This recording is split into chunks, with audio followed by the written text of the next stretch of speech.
Dulur permainan kejagoan warung View aku Cak Supri. Aku ning sini. Apa kabar sampean? Muga-muga bakas waras-waran lancar cek ning ya. Nah, kita lagi jalan-jalan di daerah, ini juga daerah Smithsonian ya, Cak ya, Kak entek aja nih. Ini Museum Smithsonian tapi khusus untuk budaya dan juga sejarah orang-orang kulit hitam di Amerika Serikat. National Museum of African American History and Culture. Wih, sampean sangar ngono. Belajar mang. Belajar mau iki museum menyar sing nek kene ning. Dadi lembagane dhewe didekne sekitar 2003. Ya. Tapi museumnya jadi kenyataan 2016 pas akhir-akhir Presiden Barack Obama diresmekno iku. Dan saiki memang termasuk salah siji sing populer. Jadi lek pengen mlebu kene saiki saya kudu tuku tiket barang ning antri ya. Walaupun gratis ya. Gratis tapi mergo cek rame. Kudu ngantri lah iki. Dan memang rame tadi kita dari ngeliatnya banyak banget orang ya, Cak ya. Wakeh wonge. Nah, kita ngajak sampean jalan-jalan ke daerah ini itu sebenarnya juga ada ceritanya ya. Karena bulan Februari itu adalah bulan Black History Month di Amerika Serikat atau bulan sejarah bagi warga kulit hitam ning Amerika. Bener nih, menghormati sejarah mereka yang penuh dengan zaman dulu pernah kemuraman menjadi budak, terus emansipasi, terus kemudian akhirnya mencapai persamaan hak tahun 60-an berkat jasa-jasa para pejuang hak sipil seperti Martin Luther King. Dan akhirnya ada ya salah satu yang menjadi presiden Amerika Serikat ya, Presiden Barack Obama. Itu dilihat sebagai perjuangan buat orang warga kulit hitam di Amerika Serikat. Nah, cara mereka untuk belajar sejarahnya, mengingat sejarahnya itu juga macam-macam, termasuk lewat film ya, Cak ya. Saya lihat museum ya, lihat film juga. Ya, nah ini ada sebuah eksebisi atau pameran tentang film warga kulit hitam di Amerika. Tonton dulu. Sebuah film produksi tahun 1898 yang baru ditemukan 6 tahun lalu ini merupakan bagian dari pameran bertajuk Regeneration Black Cinema 1898 to 1971 di Academy Museum of Motion Pictures, Museum Film di Los Angeles yang dibuka 2021. Pameran ini punya peran penting. We really wanted to take the time and the space to show people just how long Black artists have been involved in filmmaking. Sineas dan aktor-aktris kulit hitam mengalami diskriminasi di Hollywood, walau mereka berperan penting dalam perfilman Amerika. Independent film productions, primarily for an African American audience, by in large part African American filmmakers.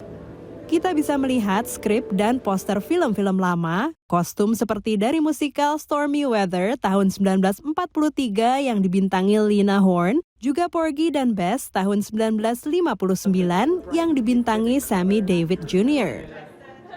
And many of them have been lost to time, but we have these posters as wonderful reminders of this really robust period of film production.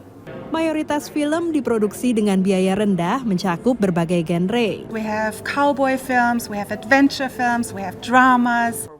Reform School produksi 1939 ini dibintangi Louis Beavers, salah satu aktris paling produktif dengan lebih dari 100 film dan serial TV. Dipamerkan juga film-film pendek yang menampilkan musisi dan penari kulit hitam diputar di jukebox.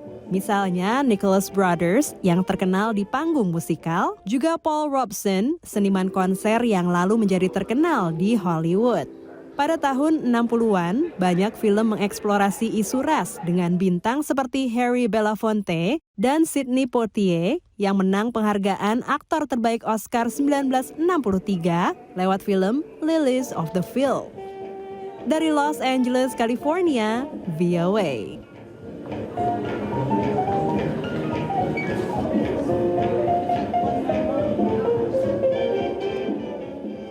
Ribet, penuh dengan keributan ya. Anak sekolah begitulah Neng ya. Nek minggone nek cah remaja ini wis diatur rada angel kae dinteni bis wis mandek nek kono bis turis.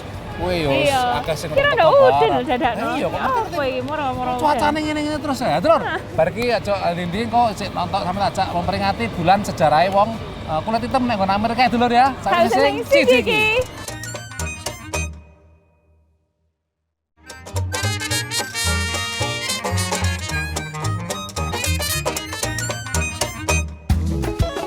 Tiba-tiba panas.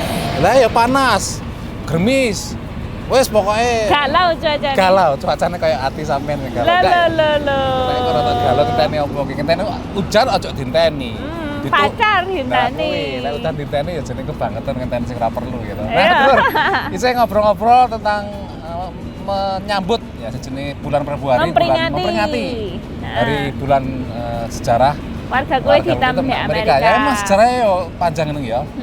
Jadi kadang-kadang orang mungkin mikir, wah kok ketoke orang-orang hitam saiki iku meskipun sudah ada namanya emansipasi, sudah ada persamaan hukum, tapi ana sing ngomong jare rasisme isih nek orang Amerika sih nek meskipun secara hukum aja sebenarnya ning ya. Ya, secara hukum, tapi kan memang seperti itu ya, Cak ya.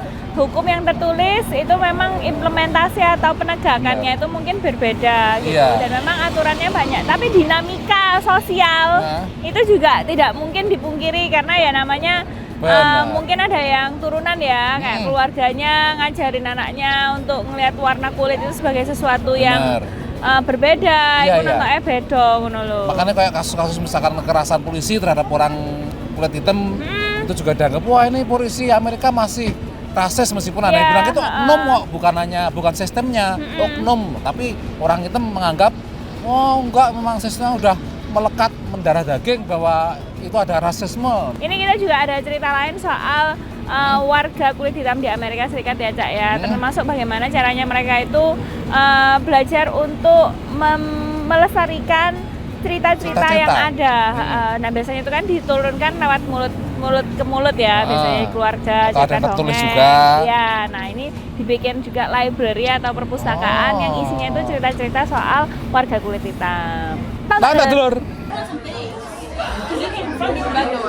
Koleksi sekitar 5.000 buku karya perempuan kulit hitam dari seluruh dunia kini tersimpan rapi di sebuah perpustakaan di daerah bersejarah bagi warga Amerika keturunan Afrika di kota New York. The Free Black Women's Library, perpustakaan perempuan kulit hitam gratis, didirikan 2015 oleh Ola Akinmowo, seniman dan instruktur yoga yang lahir di Bedford-Stuyvesant, Brooklyn. Ola penggemar karya Toni Morrison, Alice Walker, Bell Hooks, dan lainnya. Buku-buku mereka terdapat di perpustakaannya yang dikelola dengan sistem barter. So we don't sell any books here. We do exchange. So your books are your currency, basically. So for every book you bring, you get to take a book as long as it's written by a black woman writer. Ola menggagas proyek perpustakaan ini setelah sempat tinggal di Nigeria dan berbagai kota di Amerika. I also had a sense that the community needed a place, like the community that the library serves and the community of Bed-Stuy needed a location where we could just be together, not just to read the books and exchange books, but just to kind of talk and let our hair down. And memasuki 2023, Ola menyadari koleksi bukunya melebihi 5.000 buah. Sulit untuk dibawa kemana-mana karena menguras tenaga dan uang. Lewat kampanye urun dana GoFundMe yang sejauh ini berhasil mengumpulkan sekitar 1,9 miliar rupiah, serta sumber pendanaan lain, Ola akhirnya bisa membuka perpustakaan fisik. Selain buku, terdapat pula cindramata, termasuk kaos, sweater, hingga magnet. Perpustakaan ini juga menggelar berbagai pertunjukan seni dan perkumpulan sastra yang semakin ramai selama bulan sejarah warga kulit hitam. I think representation is the most important thing for young people specifically, because you have role models, you have a space, you have people that you can talk to, that you can relate to, a sense of safety. I'm a legal immigrant. My family came here in the 80s. So having my daughter be a part of a library is the most incredible thing in the world. When I was a kid, my family was poor, so I got to learn and travel through books. So the importance that she can actually see herself in some of these books is a very, very key to her growing up and being who she wants to be in this world. Warga pun bisa menggunakan fasilitas ruang kerja bersama 4 hari seminggu. Free Black Women's Library hadir sejalan menjamurnya toko-toko buku di Amerika sejak pandemi. Dari Brooklyn, kota New York, VOA. Jangan sekali-sekali melupakan sejarah. Jas merah dulu Bung Karno lah begitu ya. Intinya sebuah bangsa itu kadang-kadang emang untuk bisa maju ke depan kadang-kadang harus belajar sejarah ini supaya hal-hal sing nggak bagus itu nggak terulang meneh nih. Tapi menurut saya sering mengulangi kok. Kayak jenis patah hati di misalkan karo pacare di sewenang-wenangi. Iku jenenge tidak menyerah, Cak. Ngono lho. Sampeyan niku aja sing difokus aku patah hatine. Ketidakmenyerahannya itu. Terus pantang mundur. Pantang patah hati. Nah, wis kita punya cerita lain soal warga kulit hitam di Amerika, tapi sakwise sing siji iki.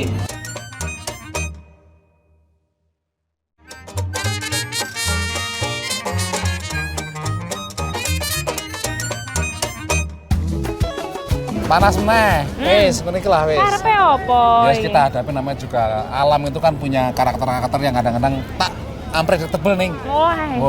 Tidak bisa diduga-duga. Iya, seperti lah hati manusia kadang-kadang iso kan. Lah sampean iki hati ya ken mang lapo se, Cak. Masalahnya sampean opo cerita po, Cak? Enggak ada karena yang namanya sejarah itu ya juga ada di dalamnya ada unsur-unsur subjektivitas nih. Dari perasaan-perasaan juga ikut terlibat kan, perasaan kolektif. Ya. Kan kadang-kadang ada orang yang punya begini nih, kan Amerika sudah sistemnya sudah semuanya sama. Sudah merdeka berapa tahun lama. Tapi kayak sekarang orang kulit hitam ada sebagian yang merasa masih belum dikasih kesempatan yang sama. Tapi kadang-kadang kita harus berpikir juga nih, tahun 65 itu nih, nek daerah selatan kuwi sing diskriminasi ki sing dadi kehidupan nyata sehari-hari ning.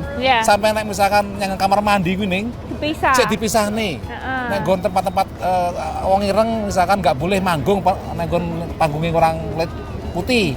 Itu kan isih membekas lho, ora ati ning iki. I have a dream. Mimpi. Wah, sampai nih udah. Nah, ini ngomongin soal MLK ya. Itu kan I Have a Dream itu adalah judul dari salah satu pidato yang paling terkenal dari Martin Luther King Jr. Situ tuh nih, ngarep itu. Ya, itu juga sebuah pemantik untuk kesetaraan sosial di Amerika Serikat ya. Hak sipil terutama kan. Jadi karena berkat dialah kemudian tahun 60-an itu Presiden Lyndon Johnson mengesahkan namanya Undang-Undang Hak Sipil yang itu sangat besar pengaruhnya terhadap kesamaan hak antara kulit hitam dan warga Amerika yang lain nih. Ya, nah ini juga yang menjadi inspirasi untuk seorang konduktor ya. Konduktor itu untuk bis loh, itu untuk membentuk orkestra anak-anak muda di Los Angeles dengan target sasarannya itu adalah pemuda dari kulit hitam maupun juga pemuda dari kulit berwarna lainnya. Minoritas itu ya. Menarik. Setiap tahun, Hari Martin Luther King Jr. merupakan perayaan spesial di Gereja Holman United Methodist di Los Angeles. Dr. King berkhotbah di sini sebelum pembunuhannya tahun 1968. Inner City Youth Orchestra of Los Angeles membawakan pidatonya I Have a Dream dengan setting orkestra, sekaligus puisi Amanda Gorman yang terkenal saat inaugurasi Presiden Joe Biden, The Hill We Climb. Personally, it resonates because, as her words say, I am also a black girl that has descended from slaves, and it just marks or just paints a picture of how far we've come as a people and as a nation. Pencipta keduanya adalah Charles Dickerson, yang sudah 40 tahun lebih malang melintang sebagai dirigen. Tahun 2009, sejumlah musisi muda dari kawasan Los Angeles Selatan yang berpopulasi mayoritas kulit hitam mengajaknya membentuk orkestra remaja. There are youth orchestras all over the United States. Most of them are in suburbs. Most of them are in outlying areas, not in inner city areas. They're in areas where there is great wealth. They're in areas that are very Anglo. They're in areas that are not diverse, hardly in any possible way. There aren't youth orchestras in the middle of the ghetto, and that's where these young people live. And they can play just as well, if not better. Dari hanya 9 anggota 13 tahun lalu, Inner City Youth Orchestra of Los Angeles kini beranggotakan 75 orang. Lembaga nirlaba ini tidak menarik biaya, bahkan menyediakan instrumen bagi peminat. Mereka menerima mulai dari anak 10 tahun, tapi mayoritas pemain adalah siswa SMP dan SMA. I was playing for Michelle Obama. I was playing on the National Mall. I was playing at the Hollywood Bowl for the NFL. Like so many amazing different things. I've met so many different people important people, and I've gained so much performing experience. Walau dikenal sebagai orkes mayoritas kulit hitam terbesar di Amerika Serikat, mereka terbuka untuk ras apapun. This group has helped me develop into the man that I am. It has helped me become who I am and discover that I want to continue being a classical musician. The beautiful thing about this orchestra is that it is proof that no matter what your color of skin is, that you have an opportunity in classical music, whether you're brown, African American, and any color type, you are welcome. Impian Charles Dickerson berikutnya adalah membentuk orkes serupa di berbagai kota Amerika dengan jumlah siswa kulit hitam yang substantif. Kini ia mengembangkan visi tersebut di Chicago dengan membentuk South Side Chicago Youth Orchestra. Dari Los Angeles, California, VOA. Jadi emang perlulah anak muda diberi motivasi, inspirasi dengan cara-cara seperti ini ya. Nah terus bari kocok nanti engko tak ajak sinau basa Inggris karo nonton jagane kono tapi sawise sing siji gitu lho.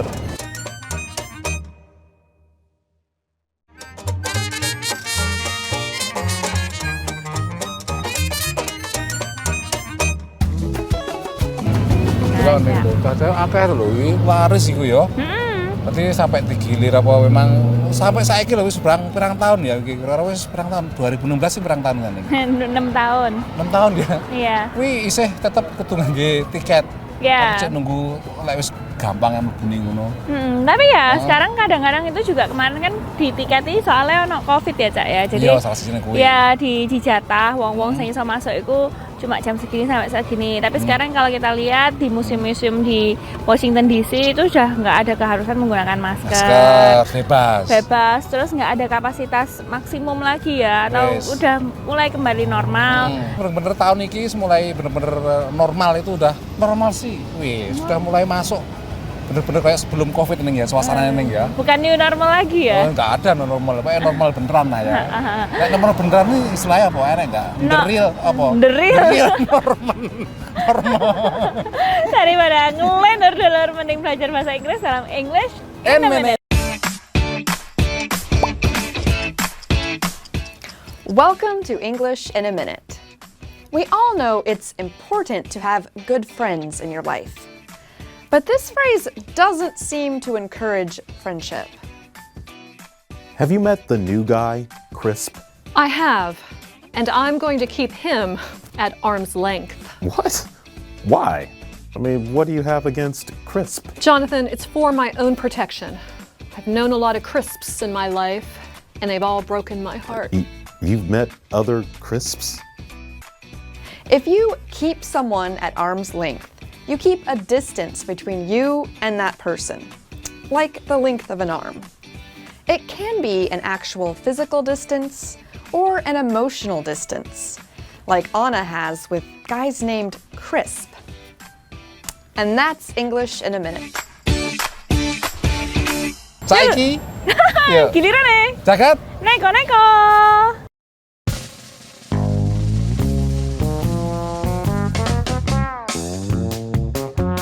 Sampean gak pengen repot lek pengen buang air besar.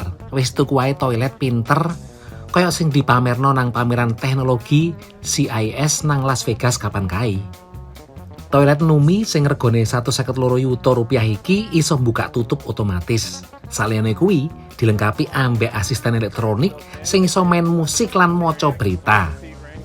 Nggon lungguhan iso digawe anget lan nyiram otomatis. Gawat lur, iso keturun iki.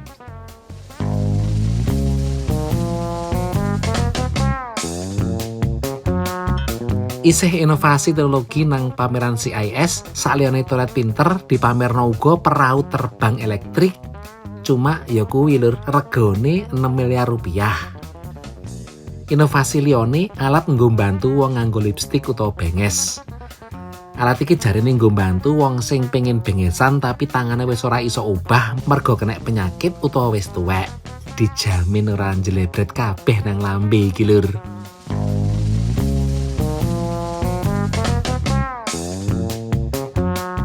Saben awal tahun para pengikut ajaran Shinto nang Jepang duwe acara nyemplung banyu es nggo nyucekne diri lan ndonga supaya sehat. Tahun iki pesertane ana wong wedok 7 lan 33 wong lanang. sing melak ritual nang kuil nang kutha Tokyo iki. Wong-wong iki nyemplung 4 menit nang banyu es sing ademe 9 derajat Celcius. Ana peserta sing kademen tapi sebagian ngaku ora krasa adem, tapi krasa gringgingen nang sikil.